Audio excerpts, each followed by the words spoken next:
Hello friends, 16 May 2017 ಪ್ರಚಲಿತ ಘಟನೆಗಳನ್ನ ನಾವು ಇಲ್ಲಿ ಡಿಸ್ಕಸ್ ಮಾಡೋಣ.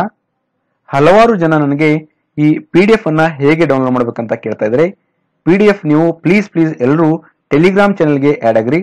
ಟೆಲಿಗ್ರಾಮ್ಗೆ ಹೋಗಿ @KPC Tutor ಅಂತ ಟೈಪ್ ಮಾಡಿದಾಗ ನಿಮಗೆ ಅಲ್ಲಿ ನನ್ನ ಚಾನೆಲ್ ಹೆಸರು ಬರುತ್ತೆ, ಅಲ್ಲಿ ಜಾಯ್ನ್ ಆಗ್ರಿ. ಅದೇ ರೀತಿ ಫೇಸ್ಬುಕ್ ಪೇಜ್ ಅಲ್ಲಿ ಸಹಿತ ನೀವು ಲೈಕ್ ಮಾಡ್ರಿ, ಮತ್ತೆ ಅಲ್ಲಿ ಜಾಯ್ನ್ ಆಗಿ ಅಲ್ಲಿ ಸಹಿತ ನಾನು PDF ಅನ್ನ ಅಪ್ಲೋಡ್ ಮಾಡ್ತಾ ಇರ್ತೀನಿ. ಇವತ್ತಿಂದ ಅಂದ್ರೆ ಈಗ ಕಂಟಿನ್ಯೂಸ್ ಆಗಿ ಅಪ್ಲೋಡ್ ಮಾಡ್ತೀನಿ, ಯಾವುದೇ ಒಂದು ಮಿಸ್ ಆಗಲ್ಲ. ಅದೇ ರೀತಿ ಯೂಟ್ಯೂಬ್ ನ ಡಿಸ್ಕ್ರಿಪ್ಷನ್ ಏನ್ ಬಾಕ್ಸ್ ಇರುತ್ತೆ ಅಲ್ಲಿ ಸಹಿತ ನಾನು ಲಿಂಕ್ ಅನ್ನ ಕೊಡಲಾಗುತ್ತೆ. ಅದ್ರ ಮೇಲೆ ಕ್ಲಿಕ್ ಮಾಡಿದ್ರೆ ನೀವು PDF ಗಳನ್ನ ನೀವು ಡೌನ್ಲೋಡ್ ಮಾಡ್ಕೋಬಹುದು. ಓಕೆ, ಇವತ್ತಿನ ಅಂದ್ರೆ 16 ಮೇ 2017 ಪ್ರಚಲಿತ ಘಟನೆಗಳನ್ನು ನಾವು ಡಿಸ್ಕಸ್ ಮಾಡೋಣ. Let start. ರಾಜಧಾನಿಯಲ್ಲಿ 4 DGP ರೈಲು ನಿಲ್ದಾಣ. ಪ್ರಯಾಣಿಕರಿಗೆ ನಗದು ರಹಿತ ಸೇವೆಯನ್ನು ಒದಗಿಸಲು ನಗರದ 4 ರೈಲು ನಿಲ್ದಾಣಗಳನ್ನ ಡಿಜಿಟಲ್ ಪೇಮೆಂಟ್ ನಿಲ್ದಾಣಗಳಾಗಿ ನೈಋತ್ಯ ರೈಲ್ವೆ ಉನ್ನತೀಕರಿಸಿದೆ. ಈ ನಿಲ್ದಾಣಗಳಲ್ಲಿ ರೈಲ್ವೆ ನಿಲ್ದಾಣಗಳಿಗೆ ಟಿಕೆಟ್ ಕಾಯ್ದಿರಿಸುವಿಕೆ, ಪಾರ್ಸೆಲ್ ವಿಭಾಗ, IRCTCಯ ಹೋಟೆಲ್ ಬುಕಿಂಗ್ ಸಂದರ್ಭದಲ್ಲಿ ಪಾರ್ಕ್ ಸ್ಥಳಗಳಲ್ಲಿ ಪ್ರಯಾಣಿಕರಿಗೆ ಹಣವನ್ನ ಡಿಜಿಟಲ್ ಮಾದರಿಯಲ್ಲಿ ಪಾವತಿ ಮಾಡೋಗೋಸ್ಕರ ಈ ಒಂದು ಸೌಲಭ್ಯವನ್ನ ಒದಗಿಸಲಾಗುತ್ತದೆ. ಪ್ರಧಾನಿ ನರೇಂದ್ರ ಮೋದಿ ಅವರ ಡಿಜಿಟಲ್ ಇಂಡಿಯಾ ಏನ್ ಅಭಿಯಾನ ಇದೆ, ಅದರ ಅಡಿ ದೇಶದ 100 ನಿಲ್ದಾಣಗಳನ್ನ ಸಂಪೂರ್ಣ ಡಿಜಿಟಲ್ ಪಾವತಿ ವ್ಯವಸ್ಥೆ ಅಳವಡಿಸುವ ಒಂದು ಯೋಜನೆಯನ್ನ ಭಾರತೀಯ ರೈಲ್ವೆ ನಿರ್ಧರಿಸಿದೆ. ಇದರ ಅಡಿಯಲ್ಲಿ ಈಗ ನೈಋತ್ಯ ರೈಲ್ವೆ ತನ್ನ ಪ್ರಮುಖ ನಿಲ್ದಾಣಗಳಾದ ಬೆಂಗಳೂರು, ಮೈಸೂರು ಹಾಗೂ ಹುಬ್ಬಳ್ಳಿ ನಿಲ್ದಾಣಗಳಲ್ಲಿ 140 POS ಅಂದ್ರೆ ಪಾಯಿಂಟ್ ಆಫ್ ಸೇಲ್ ಯಂತ್ರಗಳನ್ನ ಅಳವಡಿಸಿದೆ. ಅದೇ ರೀತಿ ಈ ಬೆಂಗಳೂರಿನ ಕ್ರಾಂತಿವೀರ ಸಂಗೊಳ್ಳಿ ರಾಯಣ್ಣ, ಕಂಟೋನ್ಮೆಂಟ್, ಯಶವಂತಪುರ ಹಾಗೂ KR ಪುರ ರೈಲು ನಿಲ್ದಾಣಗಳಲ್ಲಿ 59 ಪಾಯಿಂಟ್ ಆಫ್ ಸೇಲ್ ಯಂತ್ರಗಳನ್ನ ಅಳವಡಿಸಿದೆ. ಮತ್ತು ಈಗ ಈ ಭಾರತೀಯ ರೈಲ್ವೆ ಈಗ ಆಲ್ರೆಡಿ 4 ನಿಲ್ದಾಣಗಳನ್ನ DGP ನಿಲ್ದಾಣ ಎಂದು ಘೋಷಿಸಿದೆ. ಈ ನೈಋತ್ಯ ರೈಲ್ವೆ ನಿಲ್ದಾಣ ಏನ್ ಮೊದಲ ಹಂತದಲ್ಲಿ 140 POS ಯಂತ್ರಗಳನ್ನ ಏನ್ ಅಳವಡಿಸ್ತಾ ಇದೆ ಈ ಒಂದು ರೈಲ್ವೆ ನಿಲ್ದಾಣಗಳಲ್ಲಿ ಟಿಕೆಟ್ ಕಾಯ್ದಿರಿಸುವಿಕೆ ಕೇಂದ್ರ ಅಂತ ಪಾರ್ಸಲ್ ವಿಭಾಗದಲ್ಲಿ. ಅದರ ಜೊತೆಗೆ ಪೇಟಿಎಂ, ರುಪೇ, ಭೀಮ್ ಮೊದಲಾದ ಮೊಬೈಲ್ ವ್ಯಾಲೆಟ್ ಹಾಗೂ ಆಧಾರ್ ಕಾರ್ಡ್ ಆಧಾರಿತ ನಗದು ಪಾವತಿಗೆ ಅವಕಾಶವನ್ನ ನೀಡಲಾಗ್ತಾ ಇದೆ. ಈ ಎರಡನೇ ಹಂತದಲ್ಲಿ ಮೊದಲನೇ ಹಂತದಲ್ಲಿ 140 POS ಯಂತ್ರಗಳನ್ನು ಅಳವಡಿಸಲಾಗುತ್ತದೆ. ಎರಡನೇ ಹಂತದಲ್ಲಿ ಇನ್ನಷ್ಟು ನಿಲ್ದಾಣಗಳಲ್ಲಿ ಅಂದ್ರೆ 190 POS ಯಂತ್ರಗಳನ್ನ ಅಳವಡಿಸಲು ನೈಋತ್ಯ ರೈಲ್ವೆ ನಿರ್ಧಾರವನ್ನ ಮಾಡಿದೆ. ಅದೇ ರೀತಿ ಪ್ರಯಾಣಿಕರಿಗೆ ಡೆಬಿಟ್ ಅಥವಾ credit card, E wallet, mobile wallet ಮುಂತಾದವುಗಳನ್ನ ಬಳಸುವಗೋಸ್ಕರ ಮತ್ತೆ ನಗದು ರಹಿತವಾಗಿ ಟಿಕೆಟ್ ಅನ್ನ ಪಾರ್ಕ್ ಮತ್ತು ಹೋಟೆಲ್ ಸೇರಿ ಇತರ ಮಳಿಗೆಗಳಲ್ಲಿ ಸೇವೆಯನ್ನ ಅವಕಾಶವನ್ನ ಕೊಡೋದಕ್ಕೋಸ್ಕರ ನೈಋತ್ಯ ರೈಲ್ವೆ ನಿರ್ಧರಿಸಿದೆ, ಅದು ಮುಂದಾಗಿದೆ.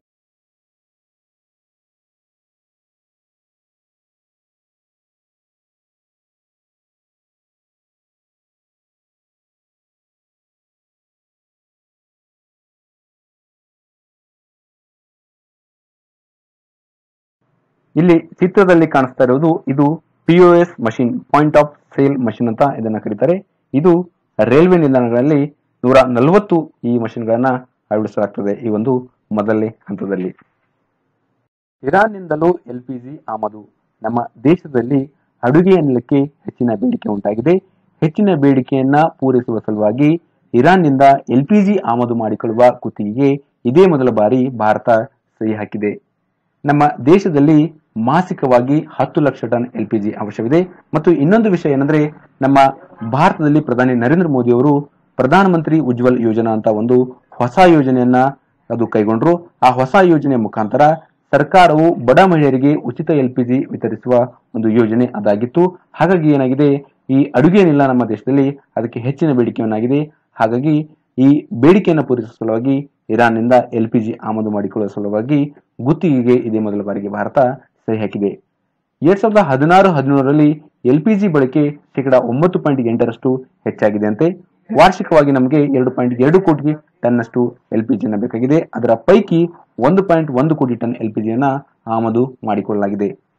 ಅದೇ ರೀತಿ LPG ನಾವು ಬೇರೆ ದೇಶಗಳು ಅಂದ್ರೆ ಈ ಬೇರೆ ರಾಷ್ಟ್ರಗಳ ಪ್ರಮುಖ ತೈಲ ಘಟಕಗಳಾದ ಸೌದಿ ಅರಾಮ್ಕೋ, ಕುತಾರ್ ತಸ್ವಿಕ್, ಅಬುದಾಬಿ ನ್ಯಾಷನಲ್ ಆಯಿಲ್ ಕೋ, ಕುವೈತ್ ಪೆಟ್ರೋಲಿಯಂ ಕಾರ್ಪ್ನಿಂದ ನಾವು LPG ಆಮದು ಮಾಡಿಕೊಳ್ಳಲಾಗ್ತದೆ ಅಂತೆ. ಪ್ರಸ್ತುತವಾಗಿ ನಮ್ಮ ಭಾರತದಲ್ಲಿ 72% ಜನ LPG ಬಳಕೆದಾರರಿದ್ದಾರೆ. ವಿಶ್ವ ಆರೋಗ್ಯ ಸಂಸ್ಥೆ ರಾಯಭಾರಿಯಾಗಿ ಅಮಿತಾಬ್ ಬಚ್ಚನ್. ಬಾಲಿವುಡ್ ನಟ ಅಮಿತಾಬ್ ಬಚ್ಚನ್ ಅವರನ್ನ ವಿಶ್ವ ಆರೋಗ್ಯ ಸಂಸ್ಥೆಯು ಹೆಪಟೈಟಿಸ್ ರೋಗದ ಬಗ್ಗೆ ಆಗ್ನೇಯ ಏಷ್ಯಾ ಪ್ರದೇಶದಲ್ಲಿ ಜಾಗೃತಿಯನ್ನ ಮೂಡಿಸುವ ಸಲುವಾಗಿ ರಾಯಭಾರಿಯನ್ನಾಗಿ ನೇಮಕ ಮಾಡಿದೆ. ಅಂದ್ರೆ ಈ ಹೆಪಟೈಟಿಸ್ ಏನ್ ರೋಗ ಇದೆ, ಆ ರೋಗದ ಬಗ್ಗೆ ಜಾಗೃತಿಯನ್ನ ಮೂಡಿಸುವ ಸಲುವಾಗಿ ಆಗ್ನೇಯ ಏಷ್ಯಾ ಪ್ರದೇಶಗಳಲ್ಲಿ, ಅದು ಪರ್ಟಿಕ್ಯುಲರ್ ಆಗಿ ಆಗ್ನೇಯ ಏಷ್ಯಾ ಪ್ರದೇಶಗಳಲ್ಲಿ ಈ ಹೆಪಟೈಟಿಸ್ ರೋಗದ ಬಗ್ಗೆ ಜಾಗೃತಿಯನ್ನ ಮೂಡಿಸುವ ಸಲುವಾಗಿ ಅಮಿತಾಬ್ ಬಚ್ಚನ್ ಅವರನ್ನ ವಿಶ್ವ ಆರೋಗ್ಯ ಸಂಸ್ಥೆಯು ರಾಯಭಾರಿಯನ್ನಾಗಿ ನೇಮಕ ಮಾಡಿದೆ. ಅಮಿತಾಬ್ ಬಚ್ಚನ್ ಅವರಿಗೆ ಕೆಲವು ವರ್ಷಗಳ ಹಿಂದೆ ಅವರು ಸಹಿತ ಈ ಒಂದು ರೋಗದಿಂದ ತುತ್ತಾಗಿ ಅವರ ಈ ಒಂದು ಲಿವರ್ ಮೇಲೆ ಡ್ಯಾಮೇಜ್ ಅನ್ನ ಆಗಿತ್ತು. ಹಾಗಾಗಿ ಅದರಿಂದ ಅವರು ರಿಕವರ್ ಆದ್ರು. ಹಾಗಾಗಿ ಆ ಒಂದು ರೋಗದ ಬಗ್ಗೆ ಅವರಿಗೆ ಪರಿಚಯವಿದೆ. ಹಾಗಾಗಿ ಈಗ ವಿಶ್ವ ಆರೋಗ್ಯ ಸಂಸ್ಥೆಯು ಅವರಿಗೆ ಈ ಹೆಪಟೈಟಿಸ್ ರೋಗದ ಬಗ್ಗೆ ಜಾಗೃತಿಯನ್ನು ಮೂಡಿಸುವ ಸಲುವಾಗಿ ರಾಯಭಾರಿಯನ್ನಾಗಿ ನೇಮಕ ಮಾಡಿದೆ. ಅಮಿತಾಬ್ ಬಚ್ಚನ್ ಅವರು ಇವರೊಬ್ಬರು ಖ್ಯಾತ ನಟರು. ಇವರಿಗೆ ಬಿಗ್ ಬಿ ಅಂತ ಒಂದು ಹೆಸರಿಂದ ಖ್ಯಾತಿ ಪಡೆದಿದ್ದಾರೆ. ಇವರು ಮೂಲತಃ ಉತ್ತರ ಪ್ರದೇಶದ ಅಲಹಾಬಾದ್ನವರು. ಇವರು ಹುಟ್ಟಿದ್ದು 1942 ಅಕ್ಟೋಬರ್ 11ರಂದು. ಇವರ ನಟನೆಗೆ 4 ರಾಷ್ಟ್ರ ಪ್ರಶಸ್ತಿಗಳು ದೊರಕಿವೆ. 15 ಫಿಲ್ಮ್ ಫೇರ್ ಪ್ರಶಸ್ತಿ ಪಡೆದಿದ್ದಾರೆ. ಪ್ರಸಿದ್ಧವಾಗಿ ಇವರು ಕೌನ್ ಬನೇಗಾ ಕರೋಡಪತಿ ಎಂಬ ಗೇಮ್ ಶೋದ ನೇತೃತ್ವ ವಹಿಸಿರುವ ಹೆಗ್ಗಳಿಕೆ ಇವರು ಪಾತ್ರರಾಗಿದ್ದು ಮತ್ತು ಇವರು ಪದ್ಮಶ್ರೀ, ಪದ್ಮಭೂಷಣ, ಪದ್ಮ ವಿಭೂಷಣ ಗೌರವ ಪಡೆದಿದ್ದಾರೆ.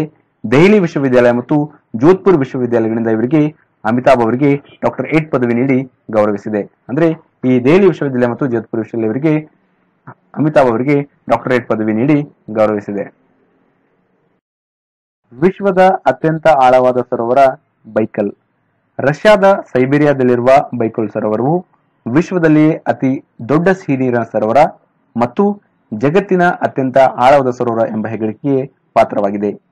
ಈ ಸರೋವರದಲ್ಲಿ ಜಗತ್ತಿನ ಮೇಲ್ಮೈನಲ್ಲಿರುವ 20% ತಾಜಾ ನೀರನ್ನ ಈ ಸರೋವರ ಬೈಕಲ್ ಸರೋವರ ಹೊಂದಿದೆ.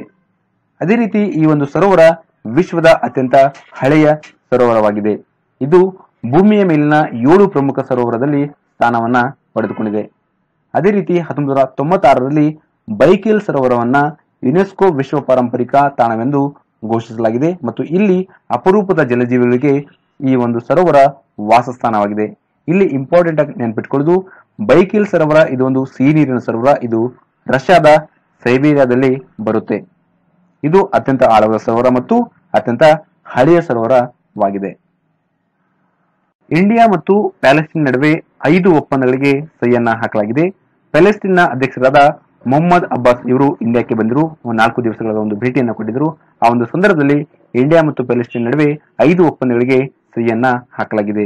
ಆ 5 ಒಪ್ಪಂದಗಳು ಯಾವಂದ್ರೆ, ಈ ಡಿಪ್ಲೊಮ್ಯಾಟಿಕ್ ಪಾಸ್ಪೋರ್ಟ್ ಹೋಲ್ಡರ್ಸ್ ಅಂದ್ರೆ ರಾಜತಾಂತ್ರಿಕ ಪಾಸ್ಪೋರ್ಟ್ ಅನ್ನು ಹೊಂದಿರ್ತಾರೆ, ಅವರಿಗೆ ವೀಸಾ ಪಡ್ಕೊಳ್ಳೋಕೆ ವಿನಾಯಿತಿಯನ್ನು ಕೊಡಲಾಗಿದೆ. ಮತ್ತು ಅಗ್ರಿಕಲ್ಚರ್ ಕೋಆಪರೇಷನ್ ಅಂದ್ರೆ ಈ ಅಗ್ರಿಕಲ್ಚರ್ ರಿಲೇಟೆಡ್ ಏನಿರುತ್ತೆ ಅದಕ್ಕೆ ಸಹಕಾರವನ್ನು ಕೊಡೋಗೋಸ್ಕರ ಒಪ್ಪಂದವನ್ನು ಮಾಡಿಕೊಳ್ಳಲಾಗಿದೆ. ಮತ್ತು IT and electronics, health sector ಮತ್ತು ಯೂತ್ ಅಫೇರ್ಸ್ ಅಂಡ್ ಸ್ಪೋರ್ಟ್ಸ್ ಈ ಒಂದು ವಲಯದಲ್ಲಿ ಸಹಕಾರಗೋಸ್ಕರ ಇಂಡಿಯಾ ಮತ್ತು ಪ್ಯಾಲೆಸ್ಟೈನ್ ನಡುವೆ ಒಪ್ಪಂದಕ್ಕೆ ಸಹಿಯನ್ನು ಹಾಕಲಾಗಿದೆ. ಟೋಟಲಾಗಿ 5 ಒಪ್ಪಂದಗಳಿಗೆ ಭಾರತ ಮತ್ತು ಪ್ಯಾಲೆಸ್ಟೈನ್ ನಡುವೆ ಒಪ್ಪಂದಕ್ಕೆ ಸಹಿಯನ್ನು ಹಾಕಲಾಗಿದೆ.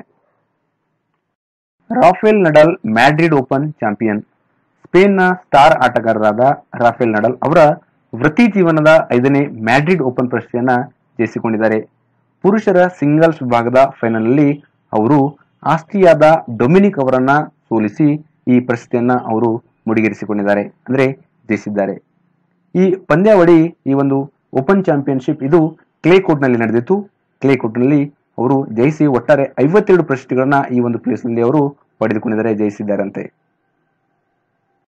ಇಂಡಿಯನ್ ನೇವಿ ಮತ್ತು ಸ್ಪೇಸ್ ಅಪ್ಲಿಕೇಶನ್ ಸೆಂಟರ್ ಮಧ್ಯ ಮೆಟ್ರಾಲಜಿ ಮತ್ತು ಓಸಿಯಾನಾಲಜಿ ವಲಯದಲ್ಲಿ ಡೇಟಾ ಶೇರಿಂಗ್ ಮತ್ತು ಸೈಂಟಿಫಿಕ್ ಕೋಆಪರೇಷನ್ಗೋಸ್ಕರ ಒಪ್ಪಂದವನ್ನ ಮಾಡಿಕೊಳ್ಳಲಾಗಿದೆ.